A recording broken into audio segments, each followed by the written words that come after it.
Hechos, capítulo 2, versículo 41 al 47. Así pues, los que recibieron su mensaje fueron bautizados, y aquel día se reunieron a la iglesia unas 3,000 personas. Se mantenían firmes en la enseñanza de los apóstoles, en la comunión, en el partimiento del pan y en la oración. Todos estaban asombrados por los muchos prodigios y señales que realizaban los apóstoles. Todos los creyentes estaban juntos y tenían todo en común. Vendían sus propiedades y posesiones y compartían sus bienes entre sí según la necesidad de cada uno. No dejaban de reunirse en el templo ni un solo día. De casa en casa partían el pan y compartían la comida con alegría y generosidad, alabando a Dios y disfrutando de la estimación general del pueblo. Y cada día el Señor añadía al grupo los que iban siendo salvos. La semana pasada estuvimos reflexionando en la importancia de la iglesia. De una manera particular, ¿cuál es su función en el proceso de la santificación? Dimos respuesta a la siguiente pregunta: ¿dónde somos santificados? ¿Dónde somos santificados? En la iglesia. Este es el escenario de la obra de Dios en nosotros. La iglesia es el escenario de la obra de Dios en nosotros. Somos santificados en ella, no fuera de ella. Es importante reconocer que la iglesia no es un edificio. Somos los creyentes en comunión. Porque hay personas que se dicen ser creyentes, pero no se reúnen, no se congregan y no conviven y no participan de las actividades de la iglesia. Y entonces eso no tiene sentido y eso no es de lo que estamos hablando. Tampoco los edificios en sí son la iglesia. Los edificios son instrumentos que utiliza la iglesia para tener comunión y para que en ella la iglesia pueda reunirse y pueda hacer todo lo que tiene que hacer como unidad, como comunión. Esto es importante. La iglesia no puede estar con individuos aislados. La iglesia es una comunidad. Y esta es de lo que estamos hablando. La iglesia es el escenario de la santificación. En la comunidad de la iglesia es donde usted y yo estamos siendo trabajados por Dios y perfeccionados hasta el día que Cristo venga y el Señor nos transforme y seamos, como dice la Biblia, glorificados y estemos con Él para siempre. En tanto estamos en un proceso de perfeccionamiento y más que perfeccionamiento, porque el perfeccionamiento se queda en una palabra humana, pero cuando hablamos de santificación, de santidad, estamos hablando del atributo divino. El atributo divino de Dios es la santidad. Él es 3 veces santo y Dios quiere que nosotros seamos santos como Él es santo. Y de hecho la Biblia dice que sin santidad nadie verá al Señor. El día de hoy vamos a responder a una segunda pregunta que está relacionada a esta primera, ¿dónde somos santificados? Esta segunda pregunta es, ¿cómo somos santificados en el contexto de la iglesia? La primera pregunta que respondimos es, ¿dónde somos santificados? Hoy vamos a responder la pregunta es, ¿cómo somos santificados en ese lugar que es la iglesia? La historia bíblica nos registra patrones de los que podemos aprender. Veamos la dinámica de la iglesia de los primeros días, la dinámica que se encuentra en el libro de los Hechos. Pero para empezar quisiera llevarlo a que mire en el Antiguo Testamento la dinámica del pueblo de Dios. Y esta la podemos ver reflejada en el Salmo 122. El Salmo 122 es uno de los cánticos graduales, cántico de los peregrinos, cánticos que se acostumbraban a cantar en secuencias y iban subiendo en diferentes etapas rumbo al templo y reflejan la realidad del pueblo y la historia del pueblo de Dios, del pueblo de Israel, desde que está lejos de Jerusalén y del templo, en la deportación, y cómo salen con el anhelo de llegar al lugar en donde se adora a Dios, Jerusalén, y en donde está el templo a donde se da sacrificio y se adora a Dios. Hay un proceso por el cual están pasando hasta llegar a estar físicamente disfrutando del deleite que es estar en Jerusalén. Esto es una representación del peregrinar del creyente en esta tierra que anhela un día estar en la misma presencia de Dios cuando el Señor nos llame, cuando el Señor consuma los tiempos y estemos delante de su presencia. Sin embargo, día con día, nosotros experimentamos la presencia de Dios donde en el lugar que donde ha establecido Dios su gloria. Y en este tiempo, ¿dónde está su gloria? En la iglesia. ¿Dónde es donde somos santificados? En la iglesia. ¿En dónde podemos deleitarnos plenamente en la adoración a Dios? En la iglesia. Así que el Salmo 122 va a ser una representación de esta realidad. La iglesia es para nosotros lo que para los israelitas era Jerusalén. Así que para que usted vea este pasaje y entienda lo que le estoy hablando, debe entender esto, que lo que para los israelitas era Jerusalén, para nosotros es la iglesia. Vamos a leer cómo es esto. Salmo 122. Cántico de los peregrinos de David.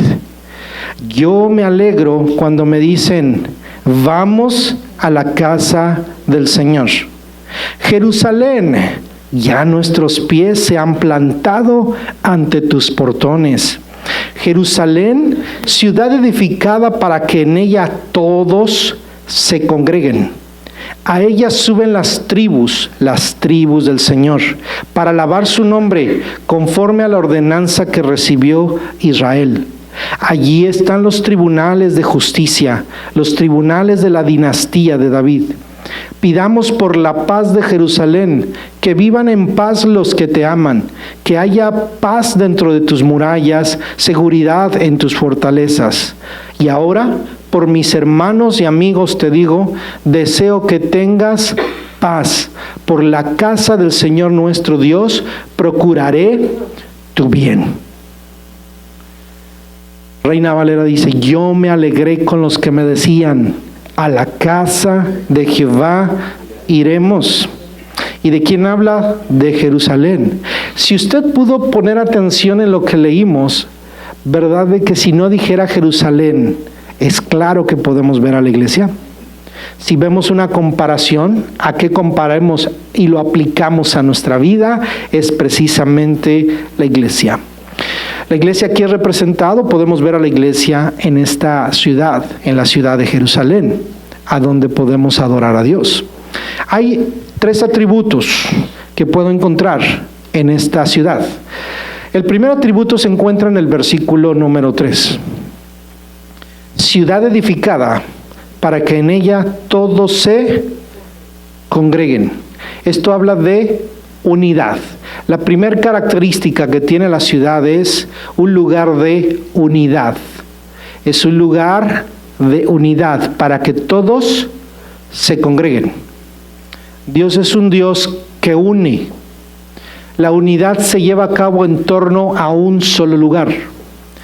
Cuando estemos delante de la presencia de Dios, habremos gente de todo pueblo, de toda lengua y de toda nación cantando un cántico nuevo.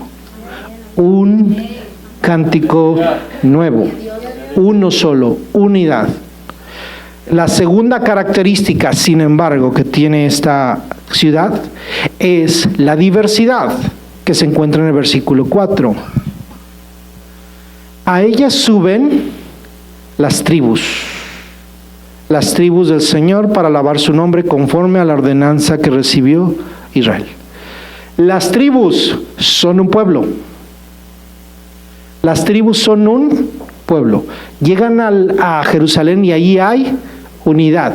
¿Pero qué son las tribus? Una diversidad de proyectos, una diversidad de proyecciones, una diversidad de características, de personalidades, de situaciones, todas unidas. Entonces, en Jerusalén encontramos gente de diferentes lugares. Jerusalén consolidaba a las tribus que vivían y estaban en diferentes lados y que en ese tiempo habían sido dispersadas por diferentes lugares y diferentes naciones. El Salmo ¿de qué habla? De todas las tribus congregándose en un solo lugar. Una diversidad congregándose en una unidad.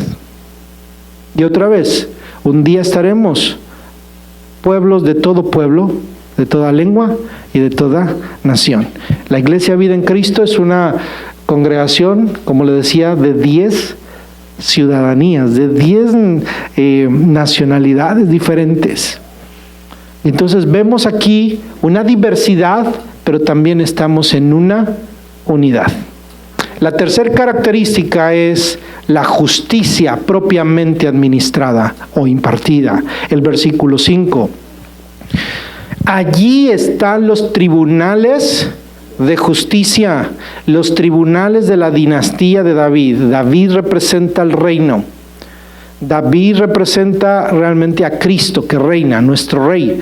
Y el rey ejerce justicia. Él es el que está legislando y además aplicando justicia, la justicia social. Ahí es donde el pobre puede recibir lo que necesita. Ahí es donde la viuda encuentra refugio. Ahí es donde Dios protege a los indefensos. Ahí es donde Dios se manifiesta a aquel que está necesitado. Allí es donde se aplica justicia. Allí es donde se manifiesta la santidad, la verdad de lo que todo ser humano quisiera experimentar. Eso representa a Jerusalén. ¿Y qué representa a Jerusalén? La iglesia. Ahora, esto es en el Antiguo Testamento.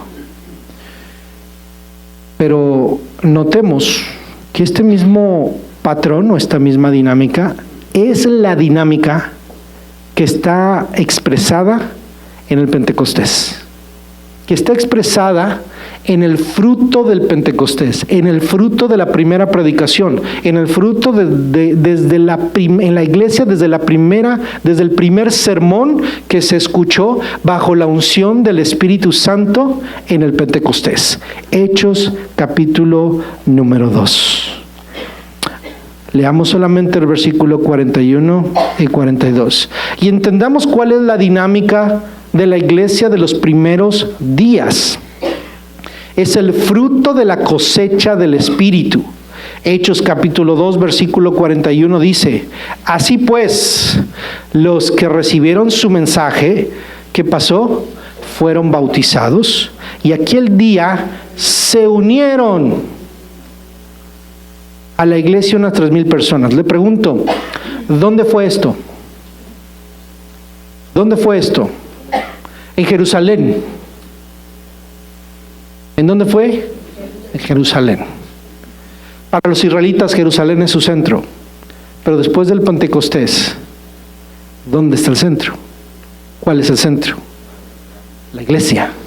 Porque Jesús le dijo a la samaritana: vendrá el día donde no adorarán a Dios en este monte ni en el otro, sino que los verdaderos adoradores adorarán al Padre en espíritu y en verdad. Pero mire esto, ¿dónde estaban reunidos? En Jerusalén. Pero ahora aquí, ¿qué pasó con ellos? El bautismo los trajo a una unidad. Ya ellos estaban unidos por su peregrinar, habían peregrinado. De los que se convirtieron aquí, eran peregrinos que habían venido, dice, de todas nacionalidades, de diferentes lugares. Dice la Biblia que había de muchas nacionalidades ahí que iban a adorar, porque fueron en días de fiestas. Llegaron al Pentecostés, llegaron a celebrar la fiesta del Pentecostés y había gente de muchas naciones, muchos pueblos, se habían congregado. Pero ahora, ¿qué pasó con ellos? Los que recibieron el mensaje fueron unidos a través del bautismo. Y ese día se unieron, ¿a dónde? Ya no a Jerusalén, sino se unieron ¿a qué? A la iglesia, unas 3,000 personas. Entonces la iglesia también tiene el mismo atributo. ¿Cuál es? La unidad. ¿Y el otro atributo cuál es? La diversidad, porque de todo pueblo, de toda lengua y de toda nación, de diferentes lugares. Por eso, cuando descendió el Espíritu Santo, ¿qué hablaron los discípulos? Lenguas. Y dice que esas lenguas ellos no sabían, tal vez no lo entendían, pero sí había quien lo entendía, porque eran lenguas de gente que estaba siendo atraída, eran lenguajes humanos para poder traer cumplimiento y darle forma a lo que Dios siempre ha ideado, de toda lengua, de todo pueblo y de toda nación. Esa diversidad ahora en una unidad, la unidad del Espíritu Santo. Y ahora, ¿qué pasa? ¿Qué otro fruto trae? En Jerusalén, el Salmo 122 habla de una justicia propiamente administrada. Y entonces viene la justicia del reino de los cielos, que definitivamente no se puede manifestar plenamente en este mundo pecaminoso y en donde los gobiernos del mundo están corruptos, están podridos, pero sí en la iglesia en donde Cristo reina. Porque en la iglesia reina Cristo. Y entonces en la iglesia es donde verdaderamente debe administrarse la justicia y manifestarse la justicia. En esta tierra no se manifestará a plenitud hasta que Cristo venga. Sin embargo, la justicia está en nuestros corazones por el Espíritu Santo que imparte su justicia y que pone en nosotros sus leyes. Y pone en nosotros el deseo de cumplirlas y hacer su voluntad. Así que, mire la dinámica de la iglesia de los primeros siglos. Voy a hablarle de cómo es que Dios nos santifica. Ese es el punto. Cómo Dios nos santifica en el contexto de la iglesia. Esto que le di fue la introducción para que vea que la iglesia tiene unidad, diversidad y tiene justicia. Es el escenario que Dios ha escogido para congregarnos y entonces ahí santificarnos, porque si no nos santifica no podemos ejercer ni aceptar la misma justicia. Si no somos santificados no podemos estar unidos. Si no somos santificados no podemos mantener nuestra diversidad y nuestra unidad al mismo tiempo. Porque si no somos santificados nos peleamos unos con otros. Porque no somos santificados andamos hablando unos contra otros. Porque si no somos santificados estamos siendo injustos unos con los otros y no manifestamos el reino de Dios. Pero porque hemos sido santificados, hemos sido atraídos a un reino en donde Dios está obrando y está perfeccionando su obra, que es espiritual. Y entonces entramos a darle respuesta a la pregunta, ¿cómo es que Dios nos santifica? Y entonces vamos a estos dos versículos. Me voy a quedar solamente con estos dos versículos. Mire esto. No voy a entrar al detalle de los tres puntos importantes, solamente me voy a quedar con dos de ellos. Los otros son temas cada uno específicos. El primer grupo o el primer par de elementos que Dios usa para santificarnos son las ordenanzas o sacramentos. ¿Dónde están los sacramentos y cuáles son los sacramentos? Bautismo y Santa Cena. ¿Cuáles son las ordenanzas o sacramentos que practicamos los creyentes y que la Escritura nos manda a practicar? El bautismo y Santa Cena. Ambos son medios de santificación. Hablan de nuestra santificación, operan espiritualmente algo de Dios en nosotros y conservan nuestra vida. Dios está haciendo algo, hay algo espiritual en ello. No es algo meramente de requisito o meramente de físico, tiene una parte espiritual. Si usted ha creído en Cristo, tiene que bautizarse.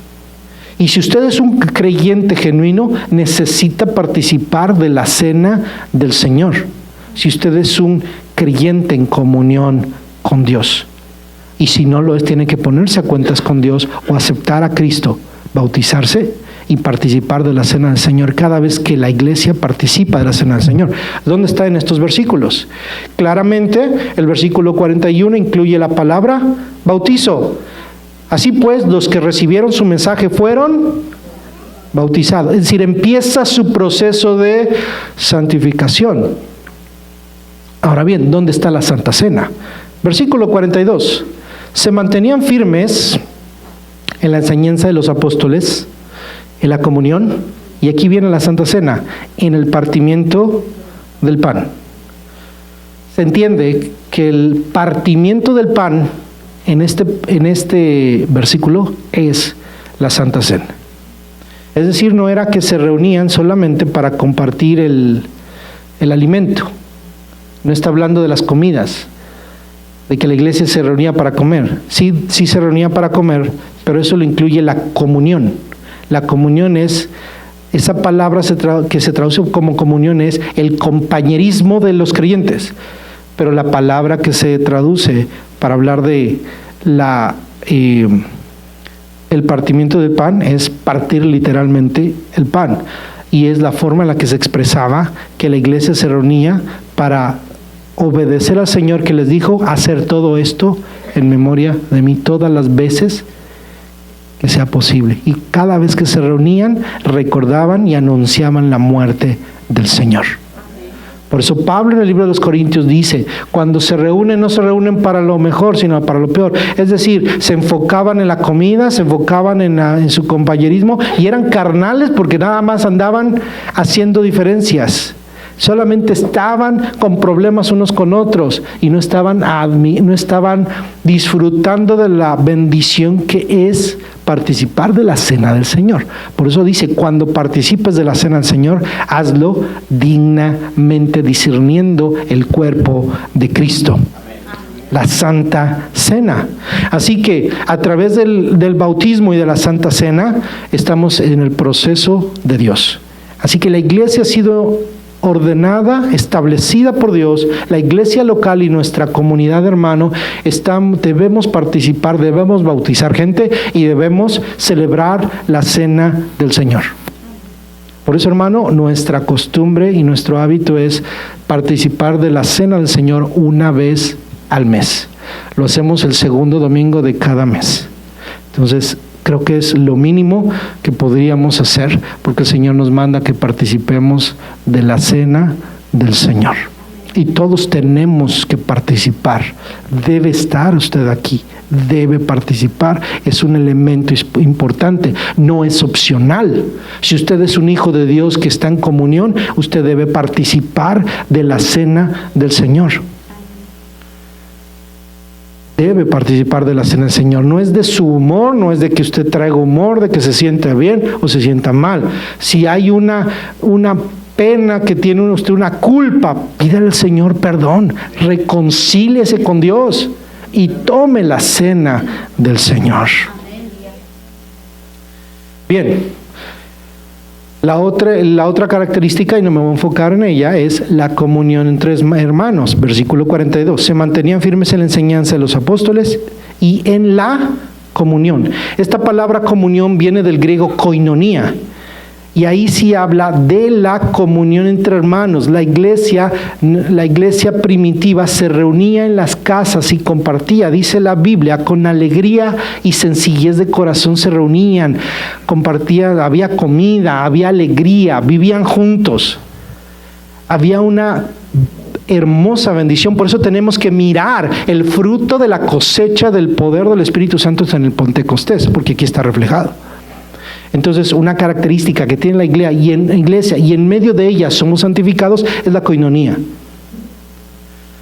No vamos a ser santificados solamente porque nosotros, los miembros de la iglesia, nos reunamos para lo peor, sino cuando nos reunimos para lo mejor, cuando nos reunimos con alegría y con sencillez de corazón.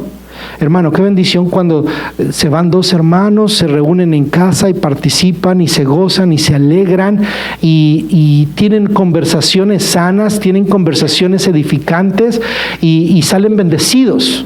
Hacen cosas juntos, llevan a cabo proyectos juntos. Hermano, esto que testificó, se testificó la semana pasada de la comida para poder recaudar fondos para Costa Rica. Fue una grande bendición donde todo el mundo con alegría y sencillez de corazón trajo bendición. Oiga, pero qué horrible es cuando uno se entera. Fíjense que me visitó tal hermano y del montón de pestes que dijo de tal otro hermano. Y y el montón de pestes que dijo de usted, pastor. No me preocupan las pestes mías, sino el que haya saltado a las pestes, porque yo sé que tengo un montón de cosas criticables. El Señor está trabajando en mí y en el hermano, pero usted ya se reunió para lo peor. Ya no tuvo una coinonía, ahí no fue santificado, ahí solamente dice la Biblia, hubo toda obra perversa y perturbación, y por eso sale con un mal sabor de boca. Pero el Señor nos llama ¿a qué? A santificación. Amén. Bien, continuamos entonces porque quiero enfocarme en las prácticas espirituales. Y estas son las prácticas que de una manera muy fuerte y muy prioritarias debemos fomentar en la iglesia local. ¿Cuáles son estas dos cosas? La palabra y la oración. ¿Cómo somos santificados en el contexto de la iglesia? A través de la palabra y de la oración. Miren lo que dice aquí, versículo 41. Así pues, los que recibieron su mensaje fueron bautizados. A ver, voy a preguntarle, ¿usted ya recibió el mensaje del Evangelio? ¿Usted ya fue bautizado? Entonces, ahí vamos bien, ¿verdad? Y aquel día se reunieron a la iglesia unas 3,000 personas, y en el año 2019, 2017, 2015, 2000, 1999, en el año que usted se ha convertido, aumentamos este número. Y aquí estamos. Ahora, ¿qué pasó con la iglesia? Y debe ser su mismo caso. 42. Se mantenían firmes. Se mantenían firmes. ¿Se mantiene usted firme? ¿En qué se debe mantener firme? En la iglesia local debemos mantenernos firmes ¿en qué? En la enseñanza de los apóstoles. Aquí está la palabra. ¿En qué debemos estar firmes? En la enseñanza. ¿Cómo vamos a ser santificados? A través de la palabra, de la enseñanza de los apóstoles. Y nos mantenemos firmes en la comunión, en el partimiento del pan y en la oración. Entonces voy a hacer operación sándwich, agarro las dos orillas y vamos a hablar de las dos orillas, la palabra y la oración. Esto es importante, hermano, para que usted entienda por qué es importante que usted se congregue, por qué es importante que venga a la iglesia, por qué es importante lo que hacemos domingo a domingo, aún los viernes, hermano. No es que sea mínimo, que sea un servicio de grado inferior, porque el viernes oramos, hermano. El viernes también hay palabra. Siempre que nos reunimos vamos a leer la palabra, vamos a estudiar la palabra, vamos a orar. Hoy no nos enfocamos en la oración, oramos, pero no nos enfocamos en la oración. Oramos por los hermanos que cumplen años y déjame decirle que nos gozamos en cantarles el Happy Birthday. Algunos se sienten a gusto y otros se sienten apenados, pero lo que a mí me interesa es que oremos por ellos como iglesia. Porque es bonito, hermano, orar unos por otros. Tenemos que orar unos por otros. Y usted puede pensar que no es es un simple compromiso. No, hermano, cuando oramos al Señor, Dios responde. Lo hacemos con fe. Lo hacemos porque Dios responde. Y por eso la iglesia tiene que compartir la palabra y orar. ¿A qué nos reunimos? A compartir la palabra y orar. Enfoquémonos en la palabra. Efesios capítulo 4, versículo 11 al 16. Él mismo constituyó a unos apóstoles, a otros profetas, a otros evangelistas y a otros pastores y maestros, a fin de capacitar al pueblo de Dios para la obra de servicio, para edificar el cuerpo de Cristo. De este modo, todos llegaremos a la unidad de la fe y del conocimiento del Hijo de Dios, a una humanidad perfecta que se conforme a la plena estatura de Cristo. Así ya no seremos niños zarandeados por las olas y llevados de aquí para allá por todo viento de enseñanza y por la astucia y los artificios de quienes emplean artimañas engañosas. Más bien, al vivir la verdad con amor, creceremos hasta ser en todo como aquel que es la cabeza, es decir, Cristo. Por su acción todo el cuerpo crece y se edifica en amor, sostenido y ajustado por todos los ligamentos, según la actividad propia de cada miembro. Me voy a enfocar en este pasaje porque tiene mucho que enseñar. Pasaríamos semanas hablando de cada uno de los puntos. Sin embargo, Quiero resaltar lo siguiente. ¿Qué ministerio específicamente enfoca este pasaje? El ministerio de la palabra. Principalmente el Señor habla de dones de hombres, de oficios. Vamos a llamarlo oficios. El versículo 11 nos habla de oficios. En este tiempo usted va a escuchar muchas enseñanzas de algunas iglesias a donde se les conoce como los ministerios, pero vamos a ponerle términos más correctos. Oficios en la iglesia son ministerios, pero para que entendamos muy bien. Y tengo que decirle que no son 5, son 4. Entonces usted va a escuchar mucho que son 5 y verdaderamente es posible que sean 4. Él mismo constituyó a unos, los primeros, apóstoles, a otros, profetas, a otros y a otros. ¿Cuántos son? 4. ¿Cómo se separan los 4? ¿Por qué digo que son 4 y por qué no 5? Y ha habido una discusión. Esto es lo que entendemos, hermano. Véalo ahí. El número 1 es, constituyó a unos, es el primero, apóstoles. Viene la siguiente división, a otros, profetas, y después a otros. ¿Por qué entre pastores y maestros no hay y otros? Porque son lo mismo. Porque la labor del pastor es enseñar.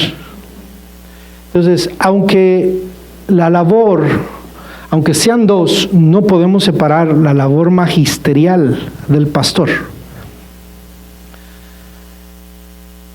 Para no meternos a tanta discusión, solamente se lo estoy enseñando por si en algún momento tuviera que algún hermano, le digo, nunca acostumbramos discutir, no vamos a discutir, porque a veces no hay la suficiente preparación y respetamos las diferentes perspectivas. Hay muchas iglesias del Señor que se basan bajo esta perspectiva, no funciona, no es la perspectiva que se debe ver como 5 ministerios y se separen. Claro que hay gente que enseña, pero aquí está hablando de un ministerio. ¿De cuál ministerio? Es un solo ministerio y es el ministerio de la palabra.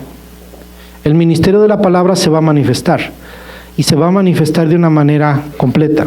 No me voy a meter a definir cada uno de estos ministerios, sino a lo que quiero llegar es de que todos los ministerios trabajan en conjunto. ¿Para qué? Y si nos vamos al libro de los Efesios, si nos vamos a la Escritura, si nos vamos a aquel tiempo, Pablo está enfocando la base de lo que sería el Evangelio. ¿Para qué? Para todos los tiempos. Y entonces, ¿de qué nos está hablando realmente? ¿Qué es lo que definió esto que habló Pablo? Nuestro canon.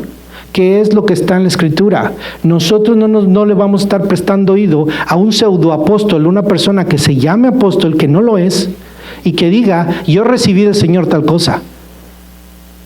Puede ser noble el hombre, hay grandes hombres que son muy nobles, muy buenos, y creyentes que empezaron bien, pero que se pusieron el saco de apóstol y ahora están creando doctrinas y están creando enseñanzas que no son bíblicas, o que son extrabíblicas, o que son deformaciones de lo bíblico, o malos entendimientos de la Escritura. No estoy diciendo que nosotros sepamos todo, pero debemos tener cuidado en eso. ¿Qué ministerio está enfocando esto? El ministerio de aquellos que nos dejan la palabra, desde el Génesis hasta el Apocalipsis. Ahora, ¿cuál es el ministerio que queda vigente, que tenemos la seguridad? Yo sé que hay una discusión entre si los dones son vigentes o no son vigentes. Yo creo en los dones. Creo, hermano, que Dios tiene dones en su iglesia en todo tiempo. No hay sentido ni ninguna evidencia bíblica que no los haya. Pero lo que sí es importante es saber que no todos los ministerios, el ministerio apostólico del que habla la Escritura, se refiere a los apóstoles de aquel tiempo. ¿Y quiénes son los que trabajan en la iglesia y que se ha visto evidentemente a través de todos los siglos? Ha sido el trabajo de los pastores y maestros. Le voy a decir por qué. Porque muchos tienen el entendimiento de que los apóstoles y los evangelistas y muchos profetas son gente que traemos los pastores de vez en cuando para que ministren al pueblo.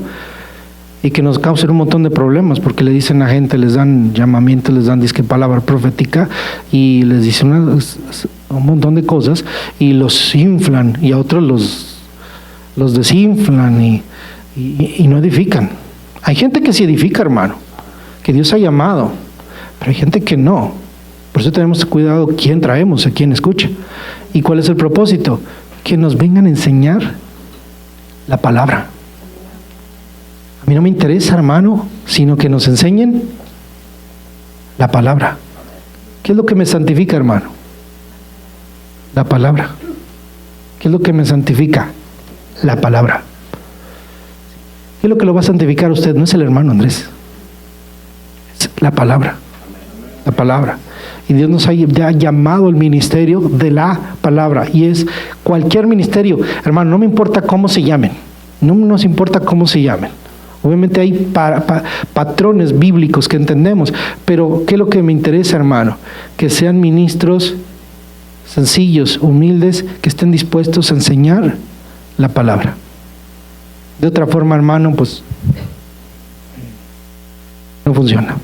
¿Cuál es el ministerio? El ministerio de la palabra. Ahora, fíjese, ¿cuál es el propósito que tiene la palabra? Los apóstoles, ¿qué dejaron? Cartas. Fundaron iglesias. ¿Y qué pusieron en cada una de las iglesias? Y estoy hablando de los apóstoles de aquel tiempo. ¿Qué hicieron? ¿Qué hizo Pablo? ¿Qué hizo Pedro? ¿Qué hizo Pablo? Realmente en las cartas de Pablo es donde encontramos. ¿Qué hizo en cada iglesia? Pablo no dice que levantó más apóstoles, sino él dijo, y ahí Dios como un abortivo me tuvo a mí. Por eso Pablo no dijo que iba a haber más apóstoles.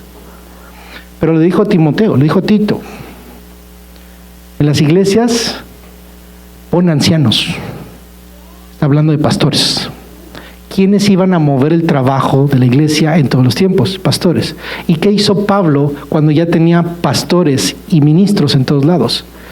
Les mandaban cartas. Los apóstoles en vida trajeron un montón de cartas que la iglesia durante los primeros siglos consolidaron y se llegó al acuerdo de que 27 libros del Nuevo Testamento se convierten en nuestra regla de fe y conducta. Esta es la palabra de Dios. Los escritos de Pablo son palabras de Dios porque Pedro mismo dijo, algunos las tuercen, pero las mencionó como palabra de Dios porque sabía que lo que tenía Pablo era palabra de Dios.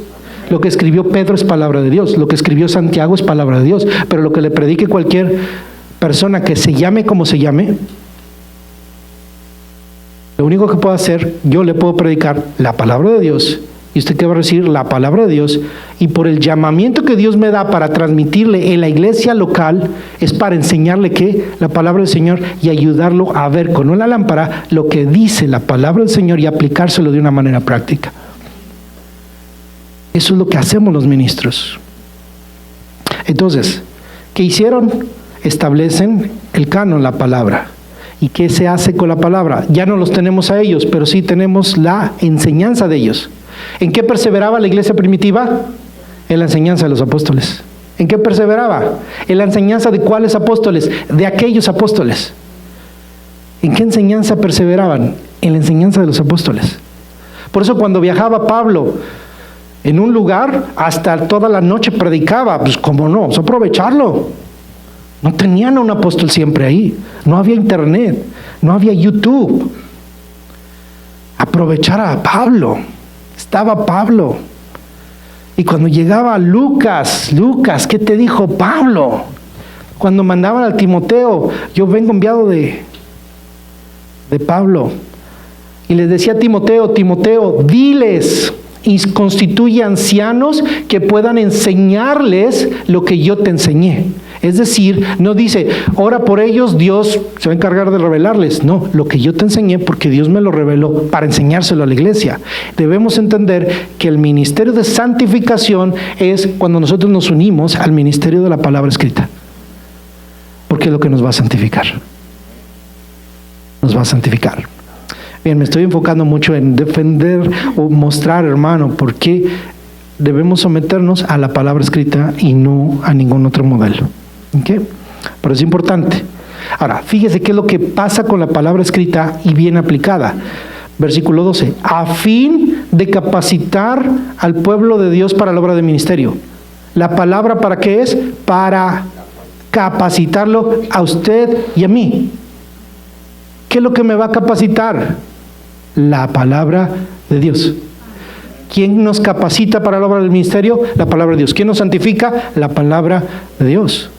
Para edificar el cuerpo de Cristo. ¿Qué es lo que edifica el cuerpo de Cristo? La palabra de Dios. Dice, de este modo todos llegaremos a la unidad de la fe y del conocimiento del Hijo de Dios, a una humanidad, Reina Valera dice, a un varón perfecto, conforme a la plenitud de Cristo, a la estatura del varón perfecto, Cristo Jesús. Entonces, la palabra de Dios nos santifica para que todos lleguemos a la unidad. ¿Se da cuenta que hoy mucha enseñanza, en lugar de traernos a la unidad, nos está llevando a la división? Ese es el problema de lo que ahorita estamos hablando. Precisamente, antes no había tanta variedad, ahorita ya hay tanta variedad. Busco respuestas, trato de buscar respuestas en estos nuevos movimientos que me expliquen, y realmente todavía no he encontrado a alguien que explique, al menos que ve en la Biblia, realmente nada bíblico. Pero cuando nos metemos a la palabra, hermano, se van a ver otras cosas diferentes de lo que a veces la gente enseña, en su ignorancia. Por eso debemos someternos a la enseñanza escritural, porque esta es la que nos va a perfeccionar y nos va a llevar a la estatura del varón perfecto, Cristo Jesús. Y entonces dice el versículo 14, ya no seremos niños zarandeados por las olas, llevados de aquí para allá por todo viento de enseñanza, por la astucia y los artificios de quienes emplean artimañas engañosas. Por eso usted no va a andar, ay hermano, fíjese que me dijeron allá que fíjese, un profeta bien ungido, y que me dijo que Dios, yo tenía un llamado y que tenía una cosa grande y que Dios me iba a mandar a las naciones. Y oiga hermano, usted no quiere ni levantar un papel aquí en la iglesia, lo va a mandar Dios ahí a predicar el evangelio a no sé dónde. Parece que siga soñando. O empiece a servir aquí, hermano. Váyase al evangelismo. La gente anda de aquí para allá. Hoy está contento aquí, pero mañana ya no. Se acaba ese enamoramiento, siempre se acaba en todas las cosas. Es como el trabajo. Cuando llega el primer de trabajo, usted está feliz. Tengo un nuevo trabajo. Y a la semana, cuando ya le pusieron mala cara, ay, era el trabajo. Es que yo no sé, todo el mundo no me aprecia. Así anda la gente, hermano, de trabajo en trabajo, no se estabiliza. Y entonces eso me habla algo. Hay algo en el carácter de las personas inestables. Andan de aquí para allá. Y en la iglesia así es. 15. Más bien, al vivir la verdad con amor, creceremos hasta ser en todo como aquel que es la cabeza, es decir, Cristo. Creceremos hasta ser, dice, en todo como aquel que es la cabeza. ¿Cuál es el propósito de la santificación? Que seamos como Cristo. Él es la cabeza. Cuando estamos pegados a Él, un día seremos tal como es. Y fíjese, por su acción, todo el cuerpo crece. ¿Se acuerda que la semana pasada hablamos que el cuerpo crece junto? Que no somos individuos. La santificación no nada más es individual, usted está siendo santificado, sino Dios no se va a presentar un individuo, sino dice una iglesia que no tiene mancha ni arruga. Entonces, su santificación afecta la santificación del hermano y mi santificación, para bien o para mal, porque nos va a presentar como iglesia. Por eso es importante. Lo que nosotros como iglesia en Cristo hacemos, el testimonio que damos como iglesia de Cristo afecta a la iglesia de todo el mundo. Si como iglesia damos un mal testimonio al mundo, se afectan las otras iglesias que están dando un buen testimonio. Ahora fíjense, por acción todo el cuerpo crece y se edifica en amor sostenido y ajustado por todos los ligamentos según la actividad propia de cada miembro. Entonces, los dones son oficios Oficios de la palabra, ministros de la palabra. Dios nos ministra a través de sus ministros de la palabra, el título que le quiera poner. Somos ministros de la palabra. ¿Cuál es mi obligación, hermano? Anunciarle la palabra. Anunciarle la palabra. Esa es mi obligación. El resultado del trabajo de estos oficios es que el pueblo de Dios sea santificado. Entonces, mi objetivo al darle la palabra es que usted sea santificado. Y entonces, escúcheme bien, ¿dónde debe estar el creyente? En la iglesia. ¿Por qué? Porque el creyente debe estar donde los pastores o estos oficiales enseñan. ¿Dónde debe estar usted? En la iglesia. Específicamente, donde los oficiales que Dios ha ordenado enseñan la palabra. No debe estar donde no se enseña la palabra. No estoy en desacuerdo con los conciertos cristianos. Vaya, los conciertos cristianos. ¿Pero qué son? Conciertos. Shows cristianos. Sí, va a levantar las manos y va a adorar. Pero esos cobran, hermano. ¿O no cree que Marcos Witt cobre y mucho dinero? Sí. Todos los cantantes cobran. Está bien, es un negocio. Y vamos a los conciertos de los americanos y son super shows. Algunos son más baratos que otros. ¿Pero qué son? ¿Dónde usted va a ser edificado? Claro que va a escuchar buena canción, buena música, se va a alegrar. Es un entretenimiento cristiano, lo vamos a decir así. Quiero hacer una diferencia, hermano, entre las cosas que a veces se hacen, aunque sean de iglesia, pero que no son necesariamente la iglesia. Porque usted no sabe si el de juntos realmente es un cristiano. Pero en su iglesia hay una enseñanza. Sí, no cantamos como Marcos Witt. No cantamos las canciones de ellos, pero no las cantamos igual. Gloria a Dios, gracias, hermano. Porque lo hacemos para el Señor y usted se goza. Pero aquí se hace para glorificar a Dios. Aquí honramos a Dios. Entonces, pero ¿qué es lo importante? Porque usted va a venir aquí, porque va a escuchar la palabra de Dios.